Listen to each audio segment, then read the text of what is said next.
Good morning girls. इससे पहले video में हमने देखा था कि उनकी नानी ने उनकी माँ की शादी एक स्वतंत्रता सेनानी से करवा दी थी जो स्वतंत्रता के लिए कार्य करता था, लेकिन उनकी माँ उस परिवार में अपने आप को ढालने के लिए थोड़ा समय लगा और वो कैसे रात भर खादी की जो साड़ी थी उसे बांधने का प्रयास करती थी। लेकिन यहाँ पर जो उनकी माँ रही है वो एक भारतीय जैसी माँ नहीं थी। ना ही उन्होंने उन्हें कभी लाड प्यार किया, ना उनके लिए खाना बनाया और ना ही एक अच्छी पत्नी बहू होने की सीख दी। लेकिन कुछ बीमारी के चलते वे घर बार नहीं संभाल पाती थी, पर उससे ज़्यादा हाथ उनकी अरुचि का था, यानी वो इन सब कामों में दिलचस्पी नहीं लेती थी। लेकिन उन्हें किताब पढ़ने का शौक़ था, साहित्य चर्चा करती थी, संगीत सुनती थी। वो किसी से झूठ नहीं बोलती थी और एक दूसरे की जो गोपनीय बातें होती थी वो अपने तक ही सीमित रखती थी, यानी एक की बात दूसरे को नहीं कहती थी। तो इसीलिए घर पर भी और बाहर भी उनका सम्मान था। ऐसे ही लेखिका की परदादी थी जो सदैव लीक से हटकर कार्य करती थी। एक बार उन्होंने उनको दान करने का बहुत शौक़ था, वो अपनी सारी चीज़ें दान कर देती थी। और जब उनकी बहू गर्भवती हुई तो उन्होंने भगवान से लड़की पैदा होने की मन्नत मांगी और यह बात सभी को पता थी कि उनकी बार की मन्नत से भगवान ने अफरा तफरी में यानी जल्दबाजी में एक के बाद एक यानी 5 कन्याओं का उस परिवार में जन्म हुआ और एक लड़का हुआ। एक बार हवेली के मर्द किसी बारात में गए थे और जो वहाँ की औरतें थी वो रत जगा कर रही थी। वहाँ सब लोग नाच गाने में व्यस्त थी। तभी एक चोर वहाँ पर घुस आया और उस वाले कमरे में घुस आया जहाँ पर उनकी परदादी सो रही थी। कुछ आहट होने पर दादी ने आँख खोली और देखा कि चोर है और चोर डर गया। तब परदादी ने उस चोर से पानी को लाने के लिए कहा। पानी लाते समय वह चोर वहाँ के लोगों के द्वारा पकड़ लिया गया और उनकी दादी ने उसे जो पानी लाया था उसे पानी पीने को कहा।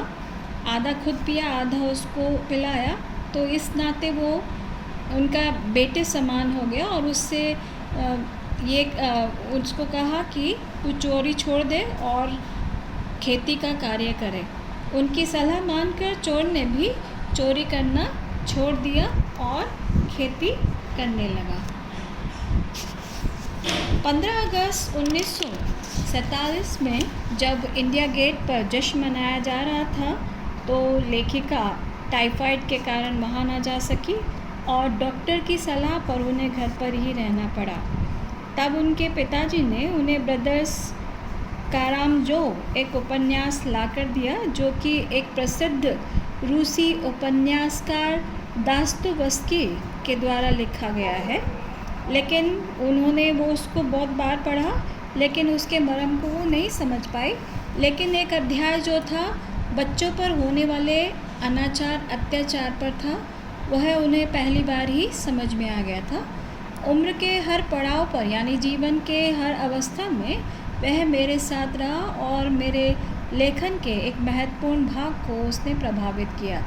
जो उनकी लेखिका की कृतियाँ थी जैसे जादू का कालीन, मेरा नाटक और नहीं वह 3 किलो की छोरी जैसी कहानियाँ और कंठ गुलाब उपन्यासों में उसके कई अंश मिलते हैं। लेखिका अपनी नानी, माँ और परदादी के बारे में बताने के बाद अपनी बहनों के बारे में भी बताती है। उसकी सबसे बड़ी बहन मंजुल, जिसे घर में रानी कहते थे, और उसने शादी के बाद मंजुल भगत नाम से लिखना शुरू कर दिया। दूसरे नंबर की स्वयं लेखिका थी और उनका मृदुला गर्ग नाम लिखना शुरू कर दिया। उसके बाद उनकी 2 बहनें रेणु और चित्रा भी लेखन कार्य में रुचि लेने लगी। सबसे छोटी बहन अचला अंग्रेज़ी में लिखने लगी और उनका छोटा भाई जो राजीव था वह हिंदी में लिखने लगा। यानी इस प्रकार उनके सभी भाई बहन लेखन कार्य में आए। उनकी जो तीसरे नंबर की बहन रेणु थी वो बीए नहीं करना चाहती थी, परंतु पिताजी और घर वालों का मन रखने के लिए उसने बीए कर लिया।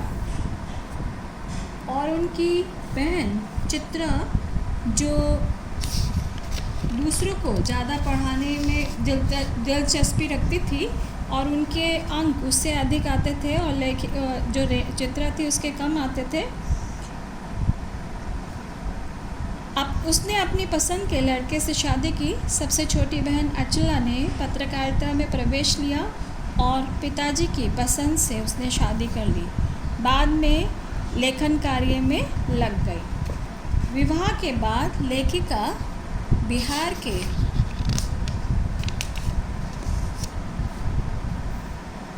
के डालमिया नगर जैसे पिछड़े स्थान पर रहने लगी। यहाँ उन्होंने सिनेमा देखते समय पति पत्नी यानी जो स्त्री और पुरुष होते थे उनको अलग अलग जगह बैठना पड़ता था। वहाँ उन्होंने औरतों मर्दों को एक साथ नाटक करने के लिए राज़ी कर लिया। यानी जो औरत और पुरुष थे वो एक साथ कार्य नहीं करते थे, लेकिन लेखिका ने उनको मना लिया और नाटकों से जो धनराशि हुई वो अकाल राहत कोष में उन्होंने वह धन को एकत्रित किया। इसके बाद लेखिका ने कर्नाटक के बागलकोट में रही वहाँ उन्होंने कैथोलिक बिशप से स्कूल खोलने की प्रार्थना की। यहाँ पर कोई भी स्कूल नहीं था, लेकिन उनकी प्रार्थना को उन्होंने अनसुना कर दिया। बाद में उन्होंने वहाँ स्थानीय लोगों की मदद से अंग्रेज़ी, कन्नड़, हिंदी सिखाने वाला स्कूल खोला। स्कूल को कर्नाटक सरकार से मान्यता भी दिलवाई। लेखिका ने इसी प्रकार अपनी मंजिल को प्राप्त किया और शहर में अकेले मंजिल की ओर बढ़ते जाने का भी इसी प्रकार कुछ और ही आनंद है। यानी कहने का तात्पर्य, जब आपके मन में कुछ करने का जुनून होता है, कुछ करने के सपने होते हैं, तो आप उस मंजिल को अकेले ही प्राप्त कर लेते हो। तो इस प्रकार यहाँ पर मेरे संग की औरतों के माध्यम से लेखिका ने अपने परिवार की सभी स्त्रियों का वर्णन किया। यहाँ पर हमने मुख्य ही पॉइंट लिए हैं। ये चैप्टर आपको पूरा पढ़ना पड़ेगा, तभी आपको और क्लियर हो जाएगा। इसी के साथ हम विराम लेते हैं। अगली वीडियो में हम प्रश्नोत्तर करेंगे।